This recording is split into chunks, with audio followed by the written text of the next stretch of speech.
Boa noite, graça e paz àqueles que estão aqui e também aos que estão nos acompanhando nesse momento pela internet. Nós estamos em mais um domingo, segundo domingo que nós podemos nos reunir como igreja. Louvamos a Deus por isso e agora vamos passar então para a reflexão na palavra de Deus dessa noite. Eu convido você a abrir a sua Bíblia na primeira carta de Paulo aos Coríntios.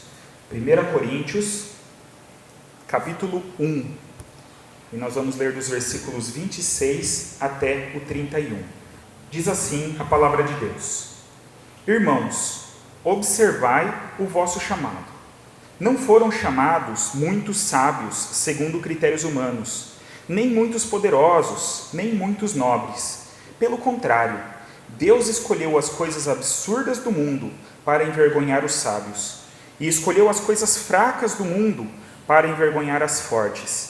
Ele escolheu as coisas insignificantes do mundo, as desprezadas e as que não são nada, para reduzir a nada as que são, para que nenhum mortal se glorie na presença de Deus.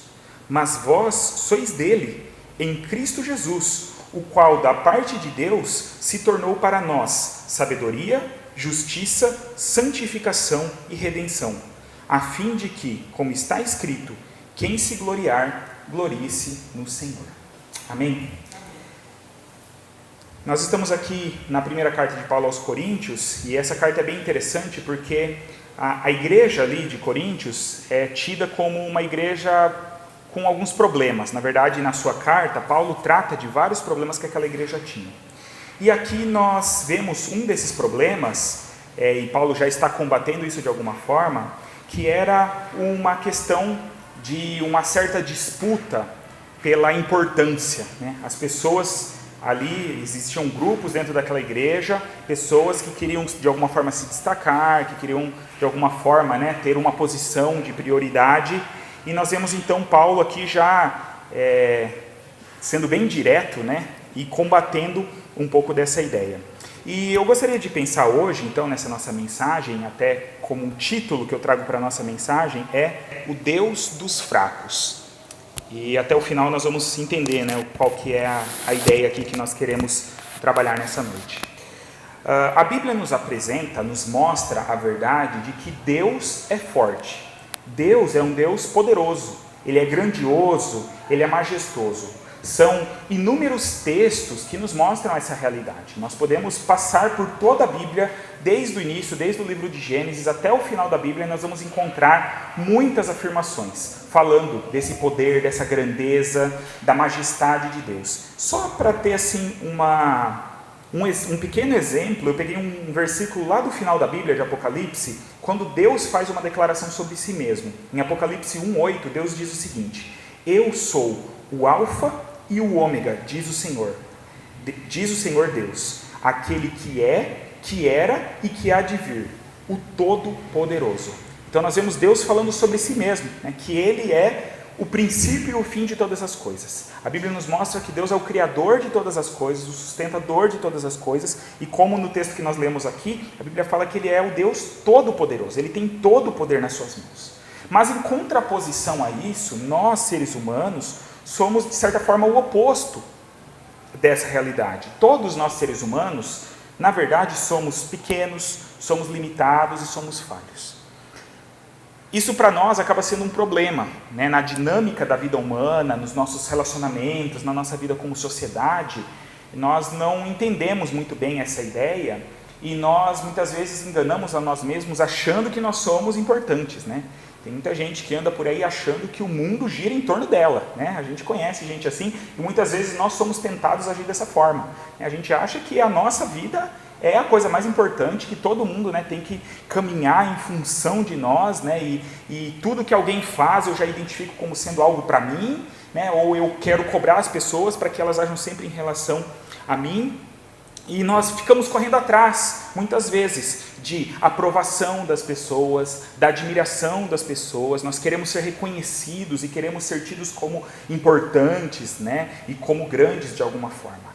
Mas a Bíblia nos mostra, né? Assim como ela nos mostra que Deus é um Deus forte, grande e poderoso, ela nos mostra que nós somos todos criaturas de Deus. Nós temos um valor pelo fato de Deus ter nos criado, mas nós somos pequenos. né? Deus é um ser infinito e nós somos finitos. Deus é eterno e nós somos mortais.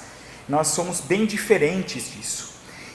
Mas nessa busca por essa aceitação, por esse reconhecimento, por querer, né, nos valorizarmos, nós passamos a ouvir muitas sugestões que nos são dadas, né? O mundo, o sistema do mundo, nos apresenta muita coisa que a gente deve buscar para que então a gente se sinta bem, para que a gente se sinta reconhecido, para que a gente se sinta importante. E a gente vai muitas vezes, né, sendo tentado a aceitar, a se adequar a essas realidades.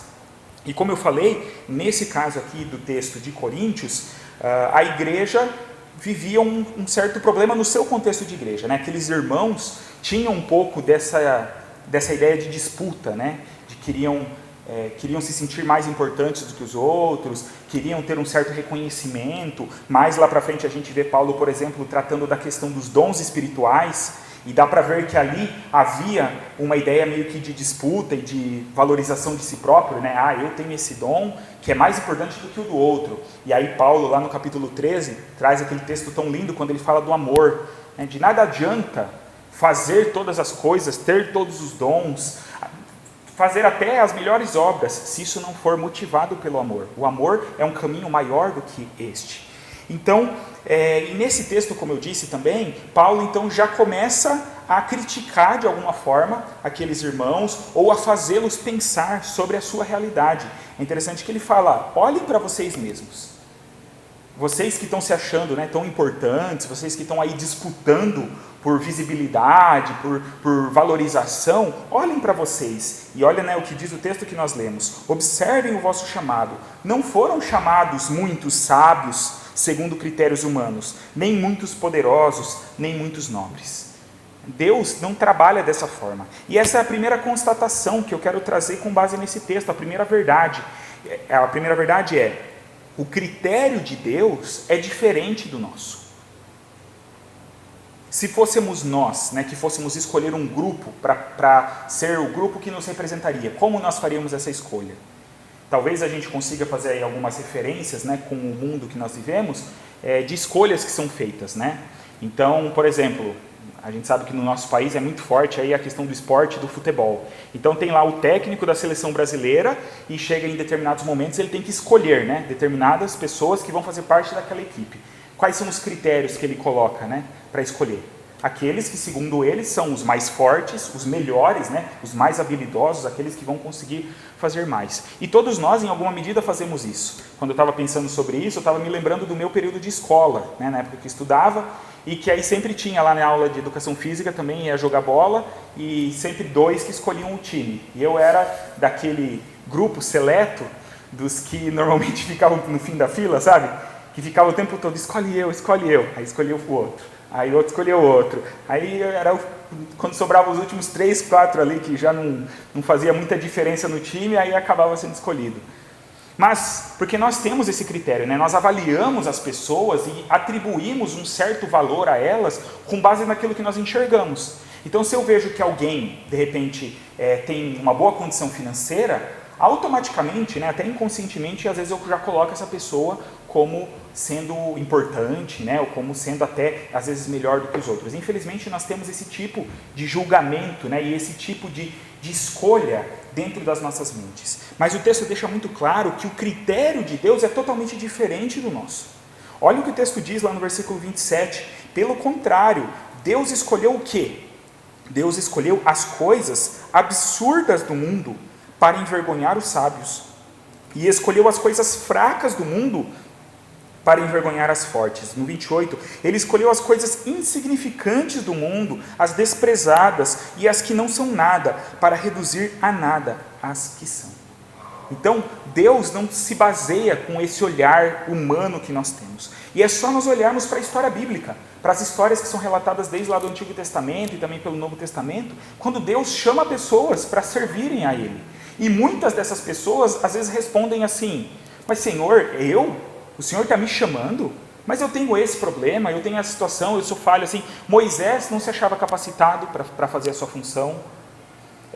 Jeremias não se acha capacitado para cumprir essa função. Gideão, lá no período dos Juízes, não se acha capacitado para cumprir essa função. Uma outra escolha muito conhecida nossa é a escolha do rei Davi.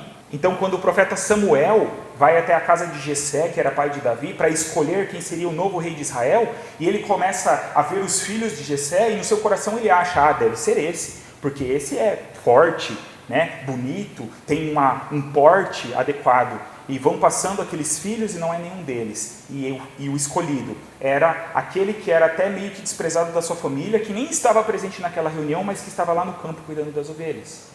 Então, é essa a forma que Deus escolhe.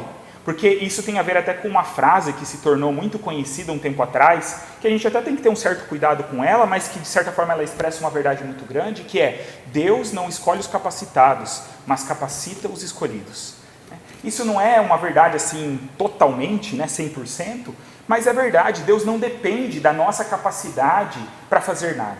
Então Ele pode chamar e escolher quem Ele quiser, e Ele vai dar as condições para que essas pessoas realizem. Então, nós precisamos entender isso. Nós precisamos entender isso em dois sentidos. O primeiro sentido é quando nós olhamos para nós mesmos, porque muitas vezes nós podemos nos sentir incapacitados e pequenos e fracos, e nós somos mesmos.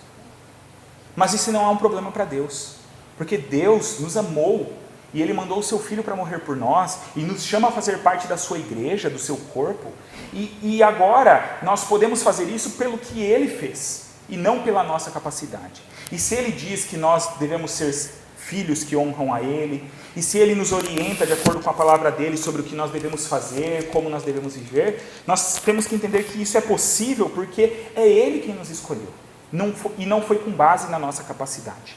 E o outro sentido que nós precisamos entender isso é no sentido de quando nós olhamos para as outras pessoas, para nós não sermos tentados a julgar os outros como sendo menores, Então a gente olha para os outros e fala assim: mas olha fulano, olha ciclana, são muito piores do que eu.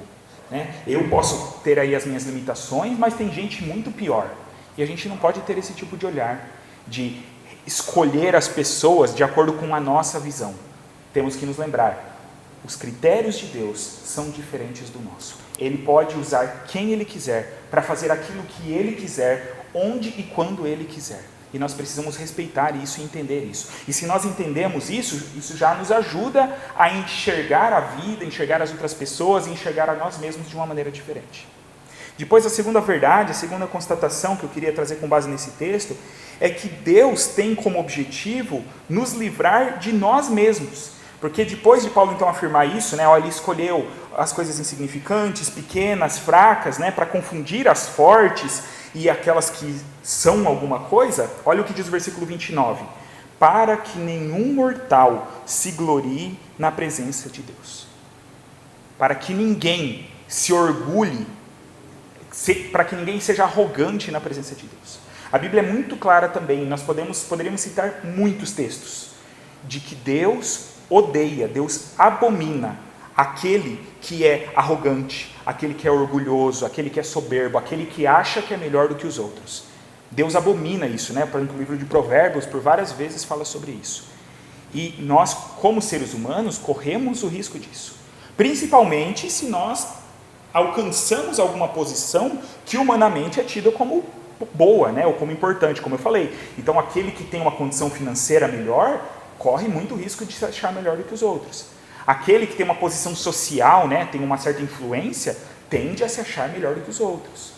Aquele que talvez tenha aí um extenso currículo de estudos, um currículo acadêmico, tende a se achar melhor do que os outros. Talvez numa conversa com alguém simples, vai falar: olha só, não entende de nada, não sabe de nada, eu é que sei porque eu estudei na tal faculdade. E temos então que entender isso, que então Deus não tem o mesmo critério que nós, porque Ele quer então nos livrar de todos esses sentimentos que vão contra Ele. Por quê? Porque a glória é de Deus e não nossa. Por isso que Paulo diz: para que nenhum mortal se glorie na presença de Deus. Porque se nós tentarmos nos comparar uns com os outros, talvez a gente encontre algumas diferenças que para nós possam demonstrar um certo valor. Mas quando todos nós olhamos para Deus e estamos diante da presença dEle, a régua é igual para todo mundo. Todos nós somos criaturas, todos nós somos limitados, todos nós somos mortais, nenhum de nós tem mais valor do que alguém diante de Deus. E o nosso valor nunca vai se comparar com o valor de Deus. Então, eu não posso e não devo me gloriar, mas eu devo sempre buscar a glória de Deus. E eu devo ter uma postura de humildade diante dele. Aqueles que se enxergam como fortes, né, que o texto diz aqui, aqueles que acham que são alguma coisa, aqueles que são os sábios deste mundo, na verdade, eles nunca vão achar que eles precisam de alguma coisa. Quem se acha forte, ele não vai achar que precisa de ajuda, certo? Porque eu sou forte e eu tenho condições de fazer. Aquele que se acha sábio, nunca vai achar que ele precisa ser ensinado, né? O cara que fala, não, eu sou a pessoa mais sábia, né? Tenho todo o conhecimento, a sabedoria necessários para viver, então eu não vou parar para ouvir os outros, e nem mesmo a Deus. Então por isso que Deus quer nos livrar desse tipo de sentimento. Por isso é tão importante nós entendermos o nosso lugar e a nossa condição diante de Deus. Existe um texto que eu acho bem interessante, que Jesus deixa isso muito claro sobre a sua obra, que está lá em Marcos capítulo 2, versículos 16 e 17, que diz o seguinte: os escribas do partido dos fariseus, vendo que Jesus comia com os publicanos e com os pecadores, perguntaram aos discípulos, por que ele come com os publicanos e com os pecadores? Jesus, porém, ouvindo isso, disse-lhes, os sãos não precisam de médico, mas sim os doentes. Eu não vim chamar justos, mas pecadores. Olha que interessante. Jesus deixa claro que ele não veio aqui para os bons, né? Para os que se acham, né, bons, porque na verdade não são, como a gente falou, todos nós somos pequenos diante de Deus. Mas aqueles que se acham bons, aqueles que se acham santos, aqueles que se acham justos, não entendem que precisam da ajuda de Deus, da direção de Deus na sua vida. E é com isso que nós precisamos ter cuidado, e é isso que nós precisamos aprender e entender. E ainda mais uma verdade, né, que esse texto nos mostra, é que a obra de Deus é que traz então valor à nossa vida. Olha o que diz os versículos 30 e 31. Mas vocês são dele, de Cristo Jesus, o qual da parte de Deus se tornou para nós sabedoria, justiça, santificação e redenção, a fim de que, como está escrito, quem se gloriar, glorie-se então no Senhor. Paulo está aqui falando para aquela igreja que, como eu disse, tinha ali os seus problemas, mas era para os cristãos, aqueles que já tinham sido salvos por Deus, que tinham sido alcançados pela obra de Jesus. Por isso que ele fala, vocês são dele, vocês são de Jesus. E é isso então que importa. Não importa se você é humanamente falando sábio, se você é humanamente falando forte, se você é importante, se você é reconhecido pelas pessoas, se você tem influência ou não. No fim das contas, o que importa é que vocês são de Jesus Cristo. Vocês são alvo do amor de Deus. Vocês foram alcançados pelo sacrifício de Jesus Cristo naquela cruz. Não tem nada que se compare com isso, não tem diploma, não tem conta bancária que chegue aos pés disso. Então você precisa entender isso. Entender que o valor da sua vida está em Jesus Cristo e na obra dele. E é interessante, né, como então aqui na sequência ele diz, Jesus Cristo, que da parte de Deus se tornou para vocês o quê? Sabedoria, justiça, santificação e redenção. É Jesus quem nos proporciona tudo isso. Se há alguma sabedoria em nós, isso deve vir da parte de Deus, da parte de Jesus Cristo. Porque em Tiago, né, nós vemos essa comparação da sabedoria humana, que ela é falha e limitada e não tem valor algum, e dessa sabedoria que vem do alto, que nos é oferecida através de Jesus Cristo. Jesus Cristo também se tornou para nós justiça, santificação e redenção. Ou seja, tudo o que é de mais importante, como nós cantamos aqui, né, agora há pouco, te agradeço, e nós enfatizamos no refrão, te agradeço por quê? Principalmente, por me libertar e salvar, por ter morrido em meu lugar, e por ter me resgatado de uma condição miserável, de pecador condenado, e me dado a oportunidade de agora me relacionar com Deus. Nós aprendemos na Bíblia, lá no início, no Gênesis, que Deus nos criou à sua imagem e semelhança. E é nisso que consiste o valor do ser humano. É por isso que o ser humano é mais importante do que o restante da criação. Mas nós aprendemos também que o pecado entrou no mundo e na vida do ser humano e manchou essa imagem de Deus em nós. Não apagou completamente, mas nós temos essa imagem distorcida, né? E por isso que vivemos tantos problemas, e por isso que fazemos tantas coisas erradas, e cometemos tantos erros, e temos tantas dificuldades. Mas em Jesus, Deus resgata isso em nós. Jesus nos torna nova criatura, nos dá uma nova oportunidade para viver aquilo que Ele já tinha proposto no início. E é isso que nos dá valor. E é isso que faz com que a nossa vida seja importante. Então, se alguém perguntar, né, para você, a sua vida é importante?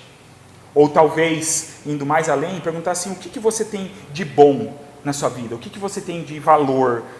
O que é importante, faz com que a sua vida seja importante? A nossa resposta deve ser Jesus Cristo. O resto é resto. Né? Paulo, em determinado momento, ele fala sobre isso, sobre a sua própria vida, e olha que Paulo, não aqui no texto que lemos, né, mas ele era alguém humanamente capacitado. Né? Ele era um homem de muito estudo, de uma posição religiosa lá, né, no meio dos judeus muito importante, mas ele, em determinado momento, ele fala, eu considerei tudo isso perda para ganhar a Cristo. E na verdade, quando ele se refere a todas essas coisas, ele usa o termo dizendo que aquilo para ele era como esterco, porque aquilo não tinha valor algum, porque Cristo era muito maior do que isso. Valia a pena abrir mão de todas essas coisas por aquilo que Cristo é e por aquilo que Cristo fez por ele. E nós precisamos entender isso. E essa, então, é a mensagem de esperança em meio a esse mundo tão louco e tão confuso que a gente vive. Como eu falei, o título dessa mensagem é o Deus dos fracos. Porque Deus não precisa de gente forte para seguir Ele, ou para que Ele seja mais forte. Não, Deus já tem todo o poder em si, como a gente falou no início. Ele é grandioso, Ele é majestoso, Ele não precisa de nada da nossa parte. Por isso que a Bíblia fala que muitas vezes Ele vai escolher justamente estes que são os humanamente inferiores, né? Aqueles que são pequenos, aqueles que não têm condições. E hoje, como eu falei, as pessoas então vivem bombardeadas, né, sobre o que elas devem fazer, o que é importante, né, e passam a vida correndo atrás disso. Né? Eu tenho que conquistar mais dinheiro, porque aí se eu tiver mais dinheiro, eu tiver o carro que, né, da moda, uma casa maior e melhor, então aí eu vou ser reconhecido e eu vou achar que a minha vida tem valor. Ou ficam correndo atrás do sucesso. Né? Hoje, com esse fenômeno das mídias sociais, é o sonho. Né? Antes, uns anos atrás, perguntavam para as crianças, né? Principalmente para menino talvez, né? O que você quer ser? Jogador de futebol. Hoje pergunta para qualquer menino o que quer ser quando crescer. Alguém sabe a resposta? O que eles falam? YouTuber.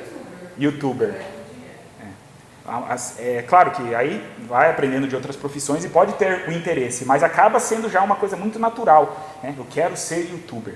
Né? Não que isso em si seja um problema, mas isso reflete essa mentalidade desse tempo. Por que eu quero ser um YouTuber? Né? Porque ganho dinheiro, porque eu sou conhecido, eu sou famoso, eu sou influente, né? As pessoas gostam de mim.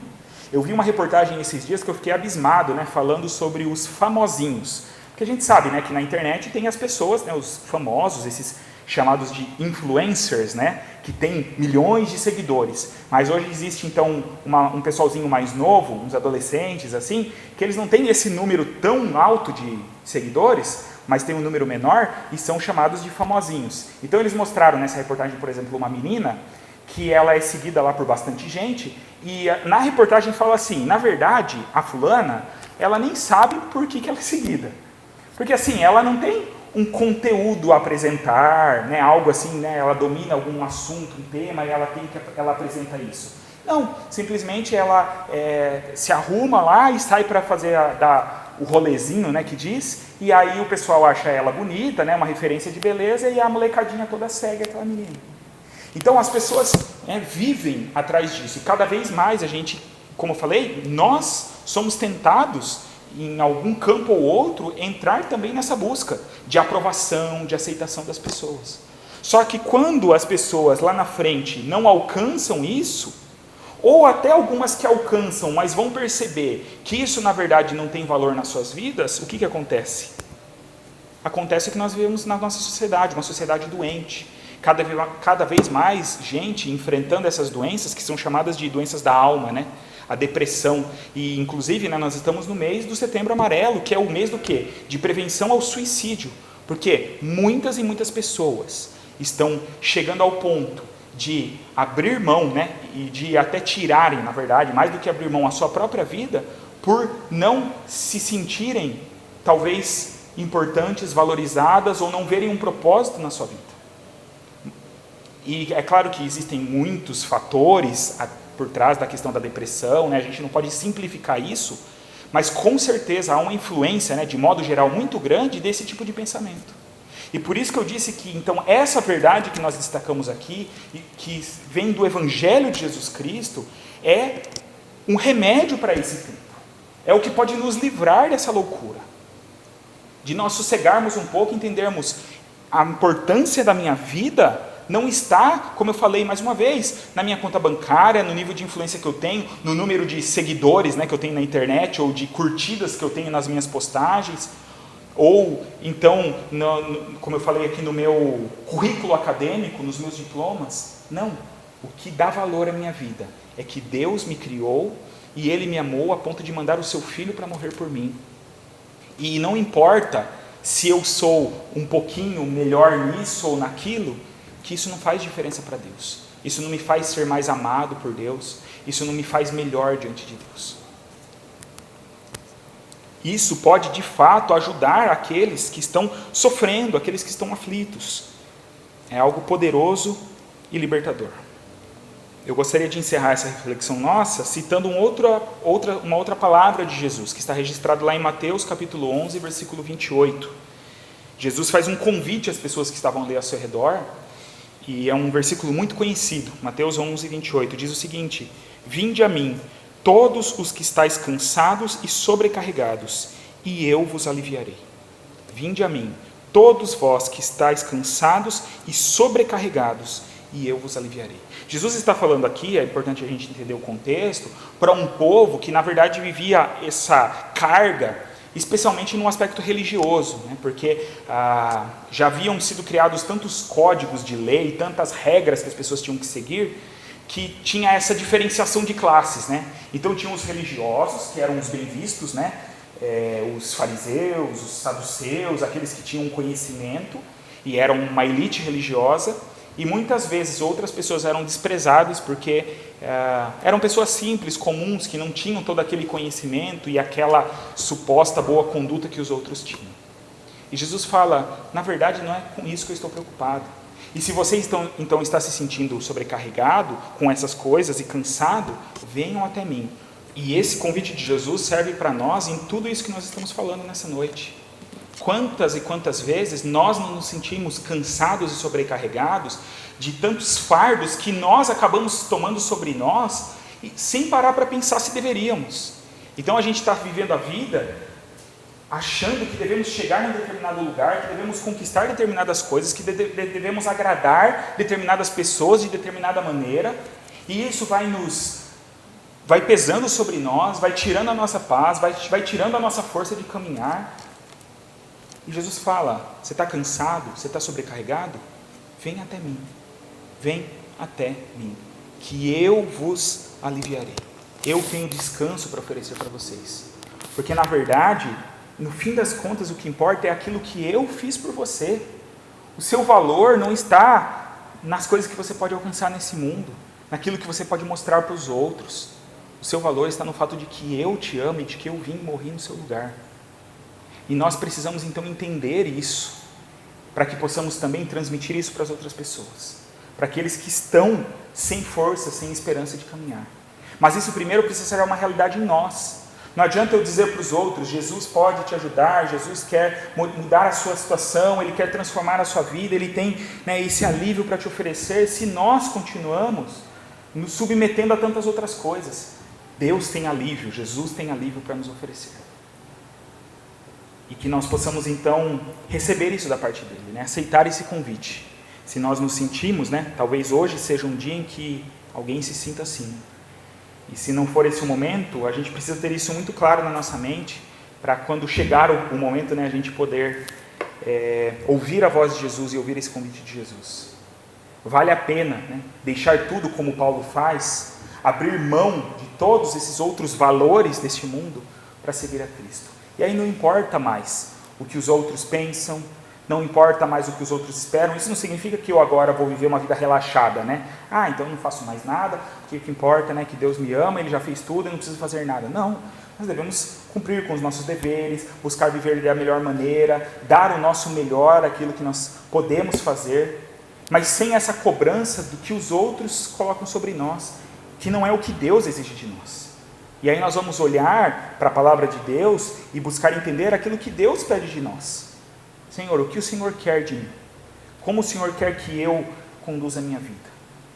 E aí talvez a gente vai deixar de dedicar tempo e esforço a tantas outras coisas, e a gente vai se esforçar um pouco mais em buscar a Deus, em ter um relacionamento mais profundo com Ele, em buscá-lo diariamente, em nos satisfazermos nele. Esse é o nosso Deus, o Deus dos fracos, o Deus daqueles que se entendem como fracos e que precisam dessa ajuda, daqueles que, ao ouvir a voz de Jesus, reconhecem que estão cansados e sobrecarregados por tantas coisas e que falam, Senhor, eu preciso da tua ajuda. Eu não sou esse bonzão, esse fortão, o sábio, aquele que é o tal. Não, Senhor, eu sou pequeno, eu sou miserável, eu sou falho, eu sou limitado. Sem o Senhor, eu não sou nada. E eu preciso da tua ajuda para continuar caminhando. Eu preciso da tua ajuda para não me perder. Eu preciso da tua ajuda para seguir em frente, para ter forças para dar mais um passo. Sem o Senhor, eu não sou nada.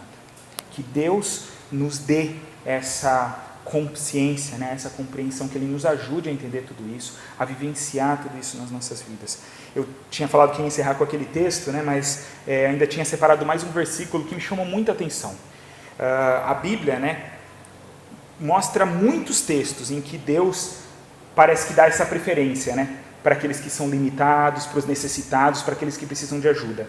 E eu peguei 2 versículos do Salmo de número 72, e olha que bonito isso. Salmo 72, versículos 13 e 14. Esse salmo foi escrito pelo rei Salomão, alguém muito poderoso, muito influente. Mas olha o que ele diz. Salmo 72, 13 e 14. Diz o seguinte: Ele se compadece do pobre e do necessitado. Salva a vida dos que estão em necessidade. Ele os liberta da opressão e da violência. Olha como termina aqui. A vida deles é preciosa aos seus olhos. Esses que são aqui listados nesse salmo, olha quem são: pobre, o necessitado, os que estão em necessidade, também repete de certa forma, aqueles que estão passando por opressão e sofrendo violência. Essas pessoas são as pessoas que não tinham e que não têm valor para o mundo, não têm valor para a sociedade. O pobre, o necessitado, é aqueles que são olhados como inferiores, como menos importantes. Mas o texto diz que a vida deles é preciosa aos seus olhos.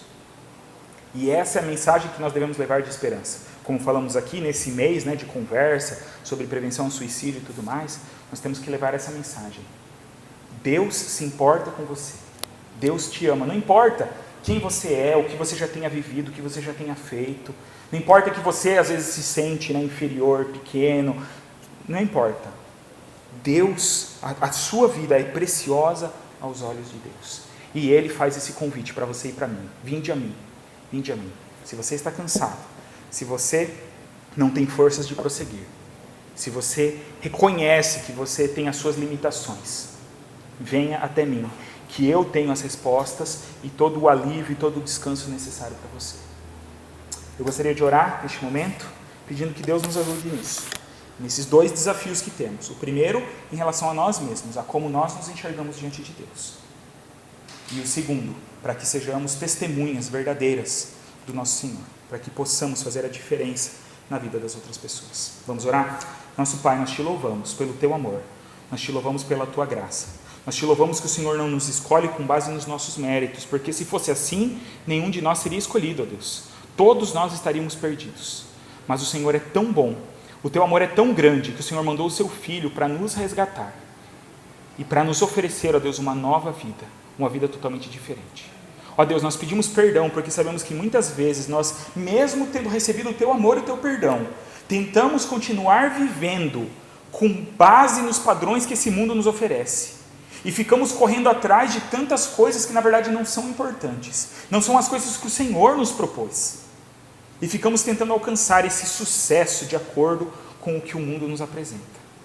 Ó Deus, nós somos lembrados aqui que não tem poderoso diante do Senhor. Não tem quem seja forte, não tem quem seja importante. Só o Senhor é merecedor de receber a glória, o louvor e a adoração. Se alguém quiser se gloriar, como Paulo diz, que se glorie no Senhor. Se nós queremos nos orgulhar de alguma coisa, é no Senhor, é naquilo que o Senhor é, naquilo que o Senhor faz. Não é por nada em nós. Ó Deus, que essa verdade nos liberte, ó Deus. Nos liberte primeiro do nosso orgulho, da nossa arrogância, de quando nós somos tentados a olhar de cima para baixo para com as outras pessoas. Mas nos liberte também de todo sentimento de diminuição, de nos acharmos inferiores e de olharmos de baixo para cima, de acharmos que não somos nada, ó Deus. Porque não é a nossa força, não é a nossa capacidade que importa, mas é o Teu amor por nós e em nós. E é por isso, ó Deus, que nessa noite nós atendemos esse convite de Jesus, que nos diz: vinde a mim. E nós vamos, ó Deus, diante do Senhor, queremos nos apresentar, para que recebamos esse alívio da parte do Senhor nas nossas vidas. Ó Deus, nos ajuda nisso. E pedimos, como falamos aqui também, que o Senhor nos use para levarmos essa mensagem a outros que precisam. Aqueles que estão sem esperança, ó Deus. Aqueles que estão cogitando talvez tirar a própria vida, porque não estão conseguindo alcançar aquilo que tem sido imposto a eles. Mas que nós consigamos, ó Deus, com amor, com graça, com compaixão, demonstrar esse Teu amor por eles. Que esse amor do Senhor por nós transborde das nossas vidas, inunde em nós e transborde para que alcance outras pessoas. Nos ajuda nisso tudo, ó Deus. Nos ajuda nessa semana que se inicia, com tantos desafios, ó Deus, que nós possamos vivê-la de uma maneira um pouco mais leve, um pouco mais tranquila e mais agradecida, porque nos lembramos que o Senhor nos ama, de que o Senhor nos chamou, nos escolheu, ó Deus, para pertencermos ao Teu povo, e de que não há nada mais importante do que isso. O Senhor continuará cuidando das nossas vidas, das outras questões, de tudo que precisamos, mas o Senhor já nos deu o que é mais importante. Te agradecemos por tudo isso, pedimos que o Senhor nos abençoe, que o Senhor fique conosco, que o Senhor nos guarde durante essa semana. Pedimos a Tua bênção sobre a vida de cada irmão, cada irmã da nossa igreja, aqueles outros também que não fazem parte da nossa igreja, mas que estão nesse momento assistindo essa pregação, essa reflexão. Que a Tua boa mão esteja sobre a vida de cada um. Tudo isso nós te pedimos e te agradecemos. No nome do nosso Senhor Jesus. Amém.